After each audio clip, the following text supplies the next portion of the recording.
பேச்சுவார்த்தையின் போது ஏதாவது அந்த மாதிரி ஏதாவது டாக்ஸ் ஏதாவது இருக்கா? அந்த மாதிரி பேச்சுவார்த்தை அது எந்த பேச்சுவார்த்தையும் முடிந்த பிறகுதான் வெளியிடுவார்களே தவிர நடக்கிற போது வெளியிட மாட்டாங்க. நீங்க போட்டிட்டீங்கன்னா என்ன சின்னம் சார்?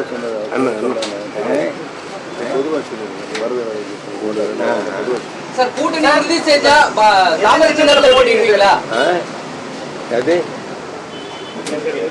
கூட்டணி சரக்கு வேணும் இல்ல அதை எதை நோக்கி போய்கிட்டு இருக்கீங்க? கூட்டணி முடிவு செஞ்சா இது தாமரை சின்னத்துல போட்டிடுவீங்களா? அப்போ உங்களை கூப்பிடுற வந்து கேட்டுக்குங்க இதே கேள்வியை.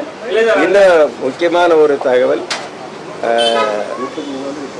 எங்களது இயக்கத்தின் சார்பில் வெளிவருகின்ற அறிவிப்புகள் கழக ஒருங்கிணைப்பாளர் அவர்களுடைய கையெழுத்திட்டு வருகின்ற அறிவிப்புகள் மட்டும்தான் அதிகாரப்பூர்வமான அறிவிப்புகள். எங்களில் யாராவது ஒருவர் ஏதாவது செய்தியை வெளியிடுகிறார் என்றால் அது எங்களது இயக்கத்தை கட்டுப்படுத்தாது. ஏன்னா அன்னைக்கு அருமை நண்பர் மருவ அழகராஜ் வந்து ஏதோ ஒரு அறிவிப்பை கொடுத்துருக்கார். அதற்கும்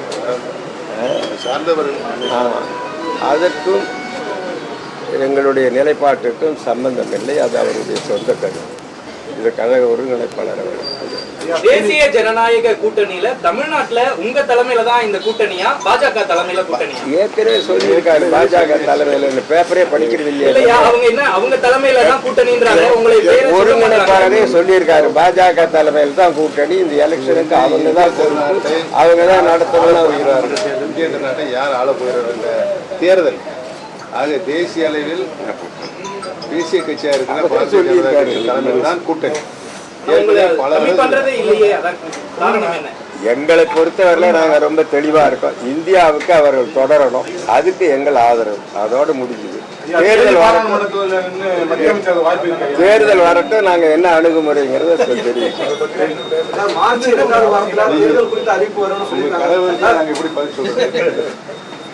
பிஜேபியோட செல்வாக்கு தமிழ்நாட்டில் எப்படி இருக்குன்னு நினைக்கிறீங்க? திருப்பி மீண்டும் மோடி தான் வரணும்ன்றீங்க. தமிழ்நாட்டை பொறுத்த வரைக்கும் பாஜக அது எங்களுடைய வேலை அல்ல. எங்களை பொறுத்தவரையில் எங்கள் ஆதரவு உண்டு. அவர்களுக்கு எவ்வளவு செல்வாக்கு என்பதை தேர்தலில் தீர்மானிக்கலாம். அது வந்து இப்போ நாங்கள் எந்த கட்சிக்கு எவ்வளவு செல்வாக்குன்னு சர்வே எடுத்து வைக்கல. மார்ச் 4ஆம் தேதி மறுபடியும் மோடி அவர்கள் தமிழ்நாட்டுக்கு வர சந்திக்க வாய்ப்பு தான் இருக்கு.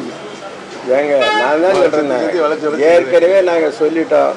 இப்போ கூட சந்திக்கணும்னு நம்ம கேட்கல, கேட்டுட்டு தான் சந்திப்போம். அவர் வரும்போதெல்லாம் கழக ஒருங்கிணைப்பாளர் அவரை வரவேற்று இருக்கிறார், வழியனுப்பி வைத்திருக்கிறார். ஆகையினால் நான் தான் ஏற்கனவே சொன்ன மாதிரி நீங்கள் எங்களுடைய உறவு முறையை நாங்கள் அரசியல் நிலைப்பாடுங்கிறது ஒன்று. தேர்தலை பொறுத்தவரையில் அது எப்படி வருதோ அதை பார்த்து பொறுத்துக்கும். அவங்க வர்றாருன்னா வந்துட்டு போகட்டும், பார்க்கணுன்னா பார்க்கட்டும். ஏன்னா இங்கே வெற்றி பெற வேண்டிய பொறுப்பும் கடமையும் அவர்களுக்குத்தான் இருக்கிறது. எங்களை பொறுத்தவரையில் எங்களுடைய ஆதரவு மட்டும்தான் உண்டு.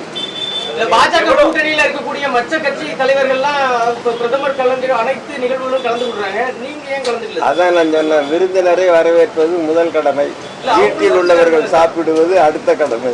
தேர்தல் மற்ற நேரங்களில் முதல் கட்டமான முடிவை மேற்கொள்றோம். தேர்தல் நேரத்தில் சந்திக்கிறதுக்கான காரணம் என்ன? இதுவரைக்கும் நம்ம சந்திக்கவில்லை சொல்றீங்க, நீங்களும் சந்திக்கிறதுக்கான நேரம் கேட்கவில்லைங்கிறீங்க. மற்ற நேரங்களில் சந்திக்கிறதுக்கு முதல் கட்டமாக இருக்கிறோம், இந்த நேரத்தில் சந்திக்காத காரணம் அது எங்களுடைய சௌகரியத்தை பொறுத்தது. எவ்வளவு தொகுதிகளை சார் போட்டியிடுறதுக்கு உங்களுக்கு நீங்க திட்டமிடுறீங்க? எங்க அணி 39 தொகுதிகளிலும் போட்டியிடும். புதுச்சேரியிலும் சேர்த்தா 40லும் போட்டியிடும்.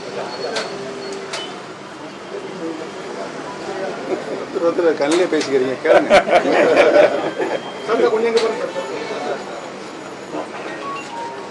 தேர்தல் நேரங்கள்ல எல்லா கட்சியுமே ஒரு கூட்டணி தொடர்பா அறிவிக்கிறாங்க. அவங்க அந்த தேசிய ஜனநாயக கூட்டணி, இந்தியா கூட்டணி அனௌன்ஸ் பண்றாங்க. உங்களை எந்த அணியில தான் நம்ம சேர்த்துக்கிறது, எப்படி நம்ம அனௌன்ஸ் பண்ணுறோம்? பொறுத்திருந்து பாருங்க. அறிவிப்பு